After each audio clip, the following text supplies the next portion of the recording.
예, 안녕하세요. 한일빌더입니다. 이번 시간에는 한의학과 보디빌딩의 연관성에 대해서 이야기해 보려고 합니다. 해부학적인 부분 말고 생리학적인 부분을 좀 볼게요. 오장육부 중 간을 먼저 떠올릴 수 있겠습니다. 간주근이라고 들어보셨나요? 간은 온몸의 근을 주관한다는 것인데요. 근육 및 힘줄, 은 간과 생리 병리적으로 일정한 관계가 있다는 말입니다. 병리적 관계는 접어두고 생리적 관계에 대해서 좀 더 알아봅시다. 간에서는 포도당, 단백질, 지방 대사를 합니다. 포도당의 성분을 만들어내죠. 간에 저장된 포도당은 혈액으로 방출되어 조직과 근육에서 소비됩니다. 이 에너지는 심장을 박동시키고 혈액을 순환시키는 힘이 됩니다. 인체도 공짜로 움직이지 않습니다. 포도당 에너지를 사용해야 움직이고 돌아갑니다. 소비하다 남은 이 포도당 에너지는 다시 간과 근육에 저장이 됩니다. 포도당은 간과 근육에 저장되고 활용이 된다는 점에서 이 간과 근육의 관계에 대해 생각해 볼 수 있습니다. 몇 끼마다 밥을 먹으며 혈액 중에 공급하고 남은 영양분들을 인슐린이 간과 근육에 포도당과 유사한 글리코겐이라는 물질로 저장했다가 그 다음 식사 시간까지 조금씩 혈액에 포도당으로 공급하게 됩니다. 여기서 간과 근육에 글리코겐을 저장한다는 점을 봅시다. 간장혈이라고 하죠. 혈이란 것은 한의학적인 의미로는 물질적인 근원을 띤 에너지라고 보시면 됩니다. 단순히 피를 의미하는 것은 아니죠. 간과 근육에는 이러한 물질적인 에너지의 근원이 저장된다는 의미이죠. 실제로 우리가 과식을 하게 되면 글리코겐이 간에 저장되면서 최대 100g이나 더 부풀어 오를 수 있습니다. 글리코겐은 1g에 4kcal 정도라 총 400kcal까지 추가로 간에 저장될 수 있습니다. 이런 의미로 근육과 간은 글리코겐의 일시 저장처로 동일한 역할을 공유합니다.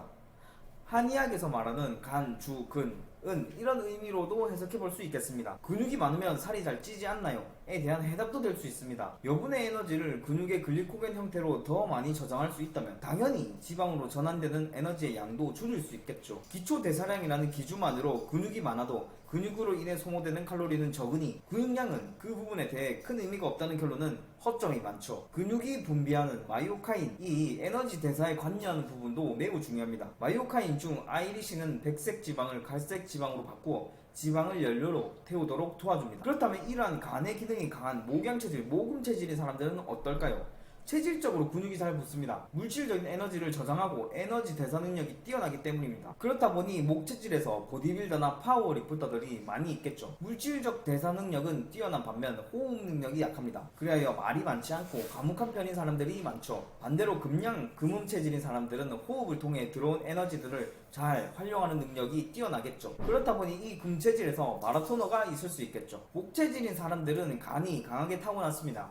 그리하여 안 그래도 강한 간이 더 강해져서 장부 간의 불균형을 유발하여 병이 되는 경우가 있습니다. 아래는 연합뉴스에서 보도되었던 기사입니다. 포도당 주사액을 맞다 사망하는 사고가 종종 있죠. 한국뿐만 아니라 해외에서도 종종 일어나는 일인데요. 이해하기 어려운 사고이긴 합니다. 포도당이라는 에너지 공급원을 공급했을 뿐인데 이것이 사망으로까지 이어지다니 말이죠. 이러한 경우가 바로 제가 방금 말씀드렸던 경우라고 보실 수 있겠습니다. 같은 포도당이라도 어떤 체질에는 생명을 구하는 약이 되고 어떤 체질에는 생명을 빼앗는 독이 되기도 하죠. 이럴 수 있다는 관점이 한의학에서 사람을 보는 관점입니다. 그러니 이 약재가 누구에게는 약이 되고 누구에게는 독이 될 수 있는 거죠. 이렇게 병마다 다르기도 하고 사람마다 다르기도 하다는 입장을 갖고 있는 한의학 기준에서 단순하게 무엇에는 무엇이 좋다, 단정 지을 수 없는 것이 당연합니다. 간에 좋은 한약재가 무엇인가요? 간이 병이 된 상황도 참 많습니다. 간이 실해서 생긴 병도 있고요. 간이 허해서 생긴 병도 있죠. 간이 허해서 생긴 경우도 간기어, 간양어, 간혈어, 간음어, 간신어 등 여러 기전이 있습니다.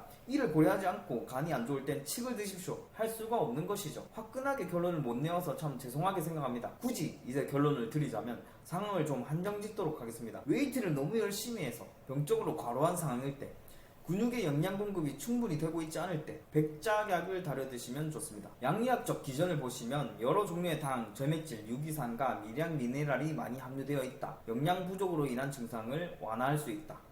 근육에 충분한 영양분을 공급하는 이미지로 보시면 됩니다. 근육의 영양분 공급이 잘 이루어지지 않을 때 근육은 펌프질을 통해 영양 성분을 공급받으려고 합니다만 그 상태가 과도하게 진행이 된다면 경련이 일어나게 되는데요. 충분한 영양 공급을 통해 이 경련을 막을 수가 있습니다. 좀 재미가 있었는가요? 저는 이러한 내용들이 참 재미가 있습니다. 한의학을 공부하다 보면 옹고지신, 옛것을 익히고 그것을 미루어서 새것을 이라는 뜻으로 옛 학문을 되풀이하여 연구하고 현실을 처리할 수 있는 새로운 학문을 이해하여야 비로소 남의 스승이 될 자격이 있다는 뜻인 이 사자성어가 떠오릅니다. 한의학을 공부하다 보면 꼬리에 꼬리를 물고 또 여러 가지 공부를 하게 되거든요. 납득이 가지 않는 조문에 대한 현대 생리학적 해석이 덧붙여지면 참 놀라울 때가 많습니다. 우리의 삶도 마찬가지입니다. 늘 새로운 것, 최신식인 것만 배우고 익혀야 할 것이 아니라 오히려 옛것, 오랜 경험이 만들어낸 산물들, 달리 말해 클래식한 것들에 대해서도 열린 마음으로 배울 준비가 되어 있어야 합니다. 그것이 이끌어낼 새로운 배움은 가늠할 수가 없으니까요. 문득 드는 생각이 요즘도 수학의 정석이나 성문종합영어 책이 나오는지요. 문득 그리울 때가 있습니다.